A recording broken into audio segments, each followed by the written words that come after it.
Hello friends, स्वागत है आपका हमारे यूट्यूब चैनल पर। तो आज हम आपके लिए लेकर आए हैं एसएससी के प्रीवियस ईयर क्वेश्चंस जो कि हर बार किसी न किसी एग्जाम में पूछे जाते हैं। और यदि आपने अभी तक हमारा चैनल सब्सक्राइब नहीं किया है तो हमारा चैनल सब्सक्राइब कर लें और वीडियो पसंद आए तो वीडियो को लाइक भी किया करें। क्वेश्चन नंबर 1, इतिहास के आरंभिक काल को निम्नलिखित में से क्या कहा जाता है?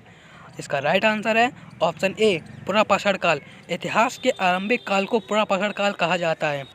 इसकी व्याख्या है कि जिस काल का कोई लिखित साक्ष्य नहीं मिलता है उसे प्रागैतिहासिक काल कहते हैं। प्रागैतिहासिक काल के अंतर्गत पाषाणकालीन सभ्यता आती है। उपकरणों की भिन्नता के आधार पर संपूर्ण पाषाणयुगीन संस्कृति को 3 मुख्य चरणों में विभाजित किया गया है। ये हैं पुरापाषाण काल, मध्यपाषाण काल और नवपाषाण काल। इस क्वेश्चन से आपको इतनी जानकारी मिलती है। आपका अगला क्वेश्चन है क्वेश्चन नंबर 2, भीमबेटका गुफा किस राज्य में है? इसका राइट आंसर है ऑप्शन डी, मध्य प्रदेश में। भीमबेटका गुफा मध्य प्रदेश राज्य में स्थित है। तो इसकी व्याख्या है, मध्य प्रदेश की प्रसिद्ध भीमबेटका की गुफाएं भोपाल से 45 किलोमीटर दक्षिण में स्थित हैं। यह प्रागैतिहासिक कला का प्रहरी होने के साथ ही भारतीय स्थापत्य कला का अनुपम खजाना है। क्वेश्चन नंबर 3, किस काल में पत्थर के औजार सबसे पहले पाए गए थे? तो इसका राइट आंसर है ऑप्शन बी, पुरापाषाण काल में। पुरापाषाण काल में पत्थर के औजार सबसे पहले पाए गए थे। इसकी व्याख्या है, उपकरणों की भिन्नता के आधार पर पुरापाषाण को 3 कालों में विभाजित किया गया है। नंबर 1, पूर्व पाषाण काल, जिसे पूर्व पाषाण काल कोट उपकरण हस्त कुठार खंडक विदारणी। नंबर 2, मध्य पाषाण काल फलक उपकरण तथा नंबर 3, उच्च पुरापाषाण काल दक्षिणी एवं खोचनी उपकरण। अतः स्पष्ट है कि प्रश्न में पत्थर के औजार के संबंध में पूछा गया है जो सर्वप्रथम पुरापाषाण काल में ही प्रदर्शित होता है। कर्मचारी चयन आयोग ने अपनी प्रारंभिक उत्तर पत्रक में इस प्रश्न का उत्तर नवपाषाण काल माना था, लेकिन संशोधित उत्तर पत्रक में इस प्रश्न का उत्तर पुरापाषाण काल माना है, जो कि सत्य है। आपका अगला क्वेश्चन है क्वेश्चन नंबर 4, सिंधु घाटी सभ्यता के शहरों की गलियां थीं? इसका राइट आंसर है ऑप्शन ए, चौड़ी और सीधी। सिंधु घाटी सभ्यता के शहरों की गलियां चौड़ी और सीधी थीं।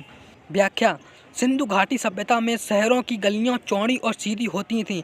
यहाँ की सड़कें पूर्व से पश्चिम और उत्तर से दक्षिण की ओर जाती हुईं और एक दूसरे को समकोण पर काटती थीं। आपका अगला क्वेश्चन है क्वेश्चन नंबर 5, निम्नलिखित में से कौन सी सभ्यता अपने नगर नियोजन के लिए प्रसिद्ध है? इसका राइट आंसर है ऑप्शन ए, सिंधु घाटी सभ्यता। सिंधु घाटी सभ्यता अपने नगर नियोजन के लिए प्रसिद्ध है। इसकी व्याख्या है, सिंधु घाटी सभ्यता की प्रमुख विशेषता नगर नियोजन को माना जाता है। यहाँ नगर और कस्बे एक निश्चित योजना के अनुसार बसाए जाते हैं। हड़प्पा और मोहनजोदड़ो सिंधु घाटी सभ्यता के 2 प्रमुख नगर थे। हड़प्पा नामक पुरा स्थल सर्वप्रथम ज्ञात होने के कारण इसको हड़प्पा सभ्यता के नाम से भी जाना जाता है। आपका अगला क्वेश्चन है क्वेश्चन नंबर 6, हड़प्पा और मोहनजोदड़ो के खंडहर निम्नांकित में से किस नदी के तट पर पाए जाते हैं? इसका राइट आंसर है ऑप्शन ए, रावी। हड़प्पा रावी नदी किनारे स्थित है, जबकि मोहनजोदड़ो सिंधु नदी किनारे स्थित है। क्वेश्चन नंबर 7, सिंधु घाटी सभ्यता के निम्नलिखित के स्थानों में से कौन सा स्थान सिंधु नदी के किनारे पर स्थित था? इसका राइट आंसर है ऑप्शन बी, मोहनजोदड़ो सिंधु नदी किनारे पर स्थित था। व्याख्या, मोहनजोदड़ो के ध्वंसावशेष पाकिस्तान के सिंध प्रांत के लड़कना जिले में सिंध नदी के दाहिने तट पर स्थित हैं। यहाँ लगभग प्रत्येक घर में निजी कुएं एवं स्नानागार होते थे और पानी के लिए नालियों की व्यवस्था थी। अनेक घरों में शौचालय भी बने हुए थे। आपका अगला क्वेश्चन है क्वेश्चन नंबर 8, सिंधु घाटी सभ्यता की लिपि कौन सी है? इसका राइट आंसर है अज्ञात। की व्याख्या है, सिंधु लिपि में लगभग 64 मूल चिन्ह, 250 से 400 तक अक्षर जो सेल खड़ी की आयताकार मोहरों, तांबे की गुटिकाओं आदि पर मिलते हैं। यह लिपि चित्रात्मक थी। यह लिपि अभी तक नहीं पढ़ी जा चुकी है। आपका अगला क्वेश्चन है क्वेश्चन नंबर 9, मोहनजोदड़ो का स्थानीय नाम डैश था? इसका राइट आंसर है ऑप्शन सी, मृतकों का टीला। मोहनजोदड़ो का स्थानीय नाम मृतकों का टीला था। इसकी व्याख्या है, मोहनजोदड़ो जिसका सिंधी भाषा में अर्थ मृतकों का टीला होता है, इसकी खोज सर्वप्रथम वर्ष 1922 में राखालदास बनर्जी ने की तथा इसके पुरातात्विक महत्व की ओर ध्यान आकर्षित किया। आपका अगला क्वेश्चन है क्वेश्चन नंबर 10, मोहनजोदड़ो में सबसे बड़ा भवन कौन सा है? इसका राइट आंसर है ऑप्शन बी, धान्यागार। धान्यागार मोहनजोदड़ो का सबसे बड़ा भवन है। इसकी व्याख्या है, मोहनजोदड़ो का धान्यागार 45.72 मीटर लंबा तब 22.86 मीटर चौड़ा था, जो कि वहां का सबसे बड़ा भवन था। मोहनजोदड़ो के विशाल स्नानागार की उत्तर से दक्षिण की ओर लंबाई 11.88 मीटर, पूर्व से पश्चिम की ओर चौड़ाई 7.01 मीटर थी।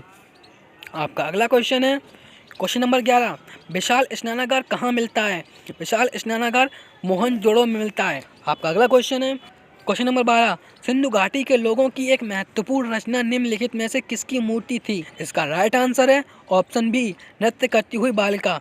नृत्य करती हुई बालिका की मूर्ति थी। इसकी व्याख्या है, सिंधु घाटी के लोगों की एक महत्वपूर्ण रचना नृत्य करती हुई बालिका की मूर्ति है, जो कि कांसे की मूर्ति है। यह मूर्ति मोहनजोदड़ो से प्राप्त हुई है। आपका अगला क्वेश्चन है क्वेश्चन नंबर 13, देवी माता की पूजा संबंधित थी। इसका राइट आंसर है सिंधु घाटी सभ्यता के साथ। इसकी व्याख्या है, देवी माता या मातृ देवी की पूजा सिंधु घाटी सभ्यता से संबंधित थी। पुरातात्विक साक्ष्यों से प्राप्त मातृ देवी की नर मूर्तियों से इस बात का ज्ञान होता है। आपका अगला क्वेश्चन है क्वेश्चन नंबर 14, सिंधु घाटी सभ्यता का पतन नगर कौन सा है? इसका राइट आंसर है लोथल। लोथल सिंधु घाटी का बंदरगाह है। इसकी व्याख्या है, लोथल अहमदाबाद गुजरात जिले में भोगवा नदी के किनारे स्थित है। वर्ष 1955 तथा 1962 के मध्य SR राव के निर्देशन में खुदाई की गई, जहां 2 मील के घेरे में बसे हुए एक नगर के अवशेष प्राप्त हुए।